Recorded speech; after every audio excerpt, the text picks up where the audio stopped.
Doctor Phaniraj Kumar గారు, మీరు ఎలా చూస్తున్నారండి? సైనిక చర్య దిశగా వెళ్తే బాగుంటుందా, ఎకనామిక్ బ్లాకేడ్ చేస్తే బాగుంటుందా? చాలా బాగుండటం అనేది థ్యాంక్స్ నా అండి. ఉద్దేశం ఏంటంటే, బాగుండటం అనేది ఏంటంటే పాకిస్తాన్ని సఫోకేట్ చేయాలి, ఏకాకిని చేయాలి. అది ముఖ్యంగా నేను స్ట్రాంగ్లీ కండమ్ చేస్తున్నాను ఈ యాక్ట్ని. నా నా సైడ్ నుంచి చాలా బాధగా ఉంది, రక్తం ఉడుకుతుంది అనమాట. అది తెలుసో తెలియక చిన్నప్పుడు స్కూల్లో ఉన్నప్పుడు ఆర్ఎస్ఎస్కి వెళ్తుండేవాళ్ళు. ఆర్ఎస్ఎస్కి వాళ్ళు దేశభక్తి విపరీతంగా నేర్పించారు. అది ఇప్పటికో గుర్తుంది. ఇంకా నమస్తా సదా వత్సలే మాతృభూమి అనేసి ఇంకా స్టిల్ ఐ రిమెంబర్. సో ఇది 80s లో నేను వెళ్ళినప్పుడు స్కూల్లో వెళ్ళినప్పుడు నేర్పించింది అనమాట. స్కూల్లో ఉన్నప్పుడు అప్పుడు ఆర్ఎస్ఎస్. దానివల్ల అనుకుంటా చాలా బాధగా ఉంది. అది చాలా కష్టకాలం యాక్చువల్లీ. అందరికీ ఎవరైతే ఇప్పుడు క్షతగాతులు ఉన్నారో, చనిపోయారో ఫ్యామిలీస్కి చాలా కష్టకాలం. నేను దేవుడిని ప్రార్థిస్తున్నాను ఈ ఈ యొక్క కష్టకాలం మళ్ళీ ఇప్పుడు రాకూడదు అని. ఇట్లా చాలా వచ్చినాయి, ఇంత ముందు కూడా చాలా వచ్చినాయి. కొంతమంది పీస్ అంటారు, కొంతమంది సంయమనం పాటించాలంటారు, ఎమోషనల్ అంటారు, కొంతమంది ఎప్పుడో నెహ్రూ ఏదో తప్పు చేశారంటారు, లేకపోతే ఇందిరాగాంధీ తప్పు చేసింది అంటారు. ఇవన్నీ వేస్ట్ మాటలు అవన్నీ. ప్రతి ఒక్క నేను డిఫెన్స్లో ఉన్నప్పుడు మా సీనియర్ ఒక ఆయన చెప్పారు ఒకటి, every person will take the right decision at that moment. అది రేపు అది రైట్ కాకపోవచ్చు. సో నెక్స్ట్ వచ్చిన వాళ్ళు దాన్ని సరి చేసుకుని ముందుకు వెళ్ళాలి. అంతేగాని ఎప్పుడు 1940లో 70లో 60లో ఎవరో ఏదో చేశారు, ఇప్పుడు కూడా మనం అదే పాట పాడుతూ మన మన యొక్క ఒక ప్రజెంట్ని మనం కొంచెం తక్కువ చేసి మాట్లాడుతుంటే అది కొంచెం తక్కువగా ఉంటుంది అనమాట. ఇప్పుడు కష్టకాలానికి తగ్గినట్టు అవుతుంది అది. ఇప్పుడు తప్పు మాది కాదు, ఎవరో 70s లో 60s లో ఎవరో చేశారు దాన్ని. So that is what now today we are enjoying this problem. Sir 370 articles కి మీరు సంఘీభావం తెలియజేశారా? ఒక్క బిల్లుతో సంఘీభావం తెలియజేశారా?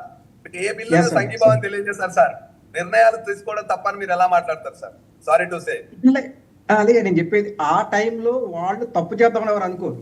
ఆ టైంలో చెప్పండి సార్. ఇప్పుడు జరిగిన 370 ఆర్టికల్ మీరు సంపూర్ణ మద్దతు తెలియజేస్తున్నారా? 370 ఆర్టికల్ రైటా రాంగా? విలాస్ జంబుర్ గారు, ఒక్క నిమిషం విలాస్ గారు లెట్ హిమ్ కంప్లీట్. మళ్ళీ మీ దగ్గరకు వస్తా, ఎలాగో నెక్స్ట్ మీరే మాట్లాడాలి. నేను చెప్పేది అంటే ఇప్పుడు జరుగుతున్న బాధని ఎలా అధిగమించాలి, మనం ఎలా మన డెసిషన్ తీసుకోవాలి. ఒక్క స్టెప్ మనం ప్రీవియస్ జరిగిన వాళ్ళ తప్పులను పక్కన పెట్టి ఇప్పుడు మనం రైట్ ఏం చేయాలి దానికి. ఐఎమ్ నాట్ వాళ్ళు తీసుకుని తప్ప రైట్ నేను మాట్లాడలేదు. సో మనకున్న టైంలో ఈ టైంను మనం ఎక్కడ కరెక్షన్ ఎలా చేయాలి, లాంగ్ టర్మ్ ప్లాన్ ఏంటి, షార్ట్ టర్మ్ ప్లాన్ ఏంటి, దాని మీద దృష్టి పెడితే కనుక everybody as a Indian origin we can take as a one word, ఒక తాటి మీద మనందరం ఉండొచ్చు. కొంతమంది అటు, కొంతమంది ఇటు, మళ్ళీ నెక్స్ట్ బయలుదేరతారు. మళ్ళీ ఒక 4 రోజులు అయిపోతే బయలుదేరతారు, మోడీనే చేశాడు అనేసి. మనం ఒక మెసేజ్ ఇవ్వాలి యాజ్ ఇండియన్ అనేసి. అది that is what I want to give that message from my side. We should do as one word, as Indian we are attacking Pakistan, not by party, not by any single person. So దీనికి long term గ్యారంటీగా military action ఉండాలి ఇమీడియట్గా. That is all immediate treatment. Right. అంటే ఇక్కడ నా ప్రశ్న చాలా సూటిగా ఉంది డాక్టర్ ఫణిరాజ్ కుమార్ గారు. ఇజ్రాయెల్ గాజా స్ట్రిప్ మీద దాడి చేసినట్టు దాన్ని ఏమంటారు, వడగళ్ల వాన మాదిరి దాడి చేయాలా, లేదా ఎకనామిక్ బ్లాకేడ్ అంటే చాలా వ్యూహాత్మకంగా దాడి చేయాలా? అంటే ఇక్కడ రక్తపాతం ఉండదు, కానీ ఒక 1-2 ఏళ్ల తర్వాత దాని ఇంపాక్ట్ అక్కడ స్పష్టంగా కనిపిస్తుంది. ఇప్పటికే ఇన్ఫ్లేషన్ తోటి పాకిస్తాన్ అని ఒక దేశం అని చెప్పుకుంటున్న ఒక టెర్రరిస్ట్ అవుట్ఫిట్ ఎలా సఫర్ అవుతోందో అది మరింతగా దిగజారిపోయి రేపు పొద్దున వచ్చి భారత్కి మోడీ గారి కాళ్ళకి దండం పెట్టే పరిస్థితి వస్తుంది. అది కావాలనుకుంటున్నారు. ఎందుకంటే సివిలియన్స్ ఎప్పటికీ మన టార్గెట్ కాదండి, మన ధర్మంలో అది లేదు. పౌర సమాజం మీద మనం దాడి చేయొద్దు. వాడు చేశాడు కదా అంటే వాడికి విచక్షణ కోల్పోయి చేశాడు. మనకి విచక్షణ ఉంది, మనకు ధర్మం ఉంది వెనకాల. మనకి 5000 సంవత్సరాల పూర్వం నుంచి మనకి చరిత్ర ఉంది, మిథాలజీ కాదు. I'm talking about the history. So 800 ఏళ్ల పాటు ఎడారుల నుంచి వచ్చిన ఆటవికులు మనల్ని పరిపాలించినా మనం చాలా సహనంతో ఉన్నాం. తర్వాత 200 ఏళ్ల పాటు ఆధునిక ఆటవికులు పరిపాలించారు, సహనంతో ఉన్నాం. బట్ స్టిల్ మన ధర్మం అట్లా నిలబడి ఉంది, ఇంకా నిలబడి ఉంది. అందువల్ల సివిలియన్స్ మన టార్గెట్ ఎప్పటికీ కాదు. సాటి ఫ్రెండ్ నాకు ఇస్లామాబాద్ నుంచి ఫోన్ చేస్తే ఈ 2 రోజులు నాకు ఒక ముద్ద తినలేకపోయాను.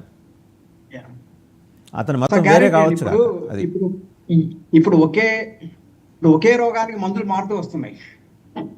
చూసుకుంటే అప్పటి నుంచి కూడా ఇప్పుడు ఇది ఆయుర్వేదిక్ నుంచి కూడా చూసుకుంటూ వస్తుంటే ఇయర్స్ ఇప్పటి నుంచి కూడా ఎన్ని మందులు మారుతూ వస్తున్నాయి. అట్లాగే దీనికి కూడా ఒక ట్రస్ట్ మందు మార్చాలి. మనం ఎప్పుడు ఒకేలాగా ఉంటాము, శాంతి మాట అంటే కుదరదు.